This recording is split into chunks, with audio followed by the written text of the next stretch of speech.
நம்ம big pass பார்க்குற நம்மளுடைய ரிவ்யூ பார்க்குற ரெண்டு சகோதரிகள் நமக்கு ஒரு மெசேஜ் ஒன்று அனுப்பியிருந்தாங்க. ப்ரோ தமிழ் பிக் பாஸ்ல இப்படி நடந்தா எப்படி இருக்கும்? இப்ப கேரளால பத்தி கொண்டு எரியுது நெருப்பு. பிக் பாஸ்ல ஒரு விடயம் பண்ணியிருக்காங்க. பிக் பாஸ் 7 மலையாளம் அது பத்தி கொண்டு எரியுது. அதுதான் விடயம். ஸோ எப்படிடா நீங்க இதுக்குள்ள கொண்டு வருவீங்க, எப்படிடா நீங்க இதை என்கரேஜ் பண்ணுவீங்க அப்படின்ற மாதிரி இருக்கு. அது சில பேர் அப்படியே ஃப்ரீ ப்ரமோஷன் பண்ணி கொண்டிருக்காங்க. அதாவது ஒரு விடயத்துக்கு நெகட்டிவிட்டி கொடுத்தா என்ன ஆகும், தெரியாதவங்களுக்கும் அது தெரிய வரும். அப்ப அதுக்கு பேர் என்ன, ப்ரமோஷன். சரி, அப்ப நம்ம தமிழ் பிக் பாஸ்லையும் இப்படி இறக்கிடுவாங்களா அப்படின்றதான் பல பேரோட ஒரு பயம், கேள்வி. ஸோ அப்ப எனக்கு என்னோட சைட்ல இருந்து பதில் நல்ல ஒரு விடயம். சரிங்களா, கண்டிப்பா ஓகே. அது ஒண்ணு. ரெண்டாவது நம்ம சொன்ன பொண்ணு பின்னி செபஸ்டியன் அப்படின்றவங்க நம்ம சொல்லியிருந்தோம் இவங்க சில வேளை மலையாளம் பிக் பாஸ் 7க்குள்ள போகலாம் அப்படின்னு. சில பேர் சொன்னாங்க தமிழுக்கு இவங்க வரலாம்னு. நாம சொன்னோம் மலையாளத்துக்கு தான் போவாங்கன்னு. அவங்களோட என்ட்ரி முதல் நாளே சம்பவம் பண்ணியிருக்காங்க.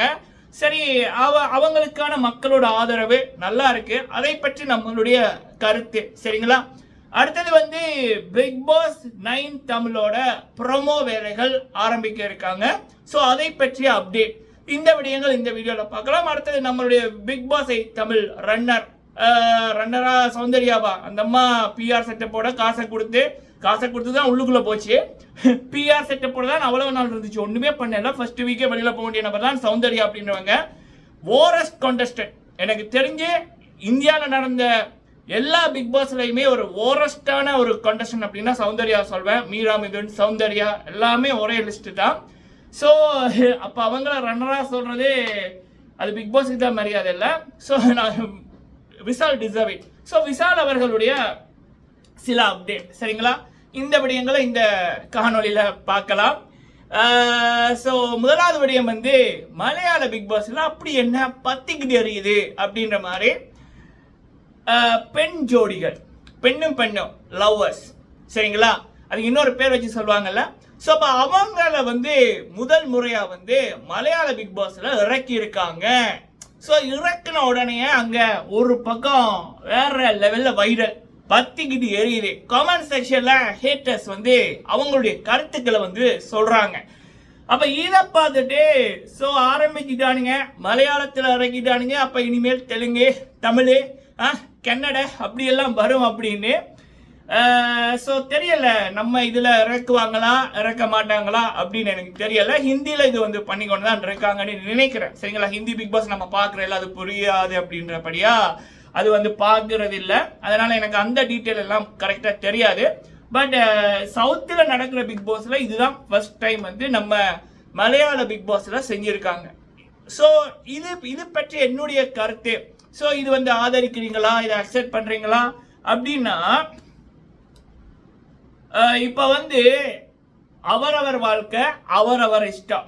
சரியா, ஒரு மனுஷன் எப்படி வாழணும், அடுத்தவங்களை அழிக்காம, அடுத்தவங்க நிம்மதி நிம்மதி அப்படின்னு ஒருத்தங்க வீட்டை போய் அராஜகம் பண்றது, இல்ல ஒருத்தங்க சாப்பிடக்குள்ள அதை தட்டி விடுறது. ஸோ அதெல்லாம் தப்பு. ஆனா ஒருத்தருடைய வாழ்க்கை, அவருடைய காசு, அவருடைய விருப்பம், அதை எப்படி வாழணும், யாரோட வாழணும், எங்க வாழணும் அப்படின்றத டிசைட் பண்றது அவங்க உரிமை. அந்த உரிமைக்குள்ள கை வைக்க எவனுக்குமே அனுமதி இல்லை. சரியா, ஸோ அப்ப நம்ம அவங்க விருப்பம், அவங்க இஷ்டம், அவங்க எப்படி வேணும்னாலும் வாழலாம். சரிங்களா, அது அப்படி என்பதுதான் நம்மளுடைய இது. ஸோ அப்ப இது நான் எதிர்ப்பு நான் தெரிவிக்க மாட்டேன். இது அவங்களோட வாழ்க்கை, அவங்களோட விருப்பம். ஸோ இந்த சில விடயங்கள் இருக்குல்ல, இந்த கொள்கை பார்க்கறது, இதை தடுக்கிறது, இது எல்லாமே தான் அந்த ஜாதி வரி, அந்த வரி, இந்த இது அப்படின்ற அந்த இதுகள் வருது. அப்ப அதனாலதான் அந்த போலி கௌரவம், அடுத்தவன் என்ன நினைப்பான், இவன் என்ன நினைப்பான், அதனாலதான் நிறைய பிரச்சனைகள் நடக்குது. ரித்தனி அவர்கள் விடயத்துல கூட அதுதான். அந்த பிள்ளை அவ்வளவு தூரம் அப்பா கிட்ட சொல்லியும் 11வது நாள் என்னவோ கால் பண்ணுது நடுசாமம், அப்பா இவனோட வாழ முடியலன்னு. அவர் அப்பவே பிள்ளைய வீட்டை எடுத்திருந்தாருன்னா இன்னைக்கு அந்த பிள்ளை உயிரோட இருந்திருக்கும். அந்த பிள்ளையின் பக்கம் அவர் நின்று இருந்தாருன்னா, மாப்பிள்ளை என்ன இது இப்படி பண்றான், நைட்ல இப்படி எல்லாம் பண்றான்னு பிள்ளை சொல்றாங்கன்னு கேட்டிருந்தா இன்னைக்கு அந்த பிள்ளை உயிரோட இருந்திருக்கும். ஆனா இந்த 4 பேர் என்ன நினைப்பான், வாழ வெட்டியா அப்படின்ற ஒன்னாலதான் இன்னைக்கு அந்த பிள்ளை இல்ல, அப்படி ஒரு முடிவெடுக்கணும்னு அந்த பிள்ளைக்கு தோணுச்சு. ஸோ இது எல்லாத்தையும் காரணம் என்ன? 4 பேர் என்ன நினைப்பான், 4 பேர் என்ன நினைச்சா நமக்கு என்ன? நம்ம நல்லா இருந்தால் அவனுக்கு பொறாம தான் படுவானுங்க, சரியா? பொறாம தான் படுவானுங்க. நமக்கு பசிச்சா அவனுக்கு வந்து சாப்பாடு தர போறது இல்லை. ஸோ நம்மட வாழ்க்கை நம்மட கையில். முடிஞ்சா நம்ம பிள்ளைகளுக்கு உதவணும், இல்லைன்னா ஒத்தனை பண்ணாமல் இருக்கணும், சரியா? ஸோ அப்போ இதுதான் என்னுடையது. அவரவர் வாழ்க்கை அவரவர் இஷ்டம், அவரவர் கையில். அவங்க எப்படி வாழணுமோ அப்படி வாழட்டும். ஸோ அதனால நம்ம வந்து இதற்கு எதிர்ப்பு தெரிவிக்கல. தமிழ் பிக் பாஸ்ல வந்தாலும் வரவேற்கத்தக்க விடயம் தான். ஸோ இது இது இது பல அந்த அடக்குமுறைக்கு எதிரானவன் நான், சரியா? இந்த அடக்குமுறை கலாச்சாரம் என்ற பேர்ல இன்னொருத்தங்களை அழிவுக்கு காரணமா இருக்கிறது, கட்டுப்பாடு என்ற ரீதியில அடுத்தவனை அடக்கிறது, இந்த ஆட போடாத, இந்த மேக்கப் போடாத, இவனோட பேசாத, கல்யாணத்துக்கு அப்புறம் இங்க போகாத அங்க போகாத, என்னடா இது ஜெயிலா? ஸோ அப்ப அதுக்கெல்லாம் நான் எதிரானவன். அப்ப அதெல்லாம் இல்லாம போகணும். இப்ப இப்ப இப்ப இவ்வளவு வந்துட்டு அந்த அடக்குமுறையெல்லாம் தேவையில்லை அப்படின்றதா என்னுடையது. ஸோ அந்த ரீதியில அந்த மலையாள பிக் பாஸ்ல அப்படி ஒரு கபில்ஸை எடுத்ததுக்கு நான் எதிர்ப்பு தெரிவிக்கல, நான் வரவேற்பு தான் கொடுக்குறேன், சரிங்களா? தமிழ்ல பண்ணா நல்லா இருக்கும், பண்ணாட்டியும் நல்லா இருக்கும். ஸோ லெட்ஸ் சி என்ன மாதிரி இருக்கு அப்படின்னு. ஆனால் ஒன்று, தமிழில் மட்டும் அப்படி பண்ணணும், பத்திக்கும் TRP. So okay, Tamil Bigg Boss team okay. அடுத்தது வந்து பார்த்தீங்கன்னா நம்மளுடைய பின்னி செபஸ்டியன் அப்படின்றவங்க. She's a doctor, model, dancer, actors, சரிங்களா? வேற லெவல். ஸோ அப்போ அவங்க வந்து பிக் பாஸ்களை வருவாங்க அப்படின்னு 2 நாளைக்கு முதல் நம்ம வந்து சொல்லியிருந்தோம். வந்துட்டாங்க. வந்ததுமே வேற லெவலில் அவங்களுக்கான வரவேற்பு மக்கள் கொடுப்பதை சோஷியல் மீடியாவில் பார்க்க முடியுது. அதே நேரத்தில் இப்போ ஒரு பாசிட்டிவிட்டி முகத்தில், ஃபேஸில் அந்த ஒரு பாசிட்டிவிட்டி இருக்கு, போல்ட்னஸ் வந்து இருக்கு.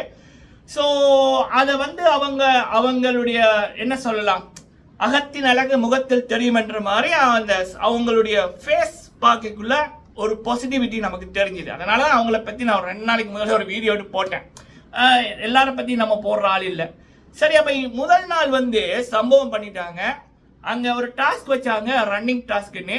அதில் டாப் 3க்குள்ள செகண்டாக வந்திருக்காங்க. அவங்க கூட போட்டி போட்டது 2 ஆண்கள். அந்த 2 ஆண்களையும் விட கொஞ்சம் ஒரு ஆணுக்கு வந்து 19 செகண்ட்ல முடிச்சாரு, இவங்க 29 செகண்ட்ல முடிச்சாங்க.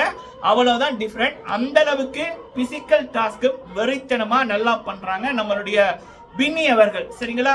ஸோ பின்னி அவர்களுக்கு வாழ்த்துக்கள். பிக் பாஸ் 7 மலையாளத்துல கலக்கிறதுக்கு அவங்களுக்கான ஆதரவு மக்கள் மத்தியிலிருந்து நாளுக்கு நாள் அதிகரிக்குது, பார்க்க முடியுது. ஏன்னா முதல் பிக் பாஸுக்குள்ள போகும்போது இருந்ததை விட அவங்க முதல் நாள் போனதுக்கு அப்புறமே பல மக்களுக்கு இந்த இப்ப நான் சொன்ன தோட்ஸ் வந்து வந்திருக்கு, சிறப்பு.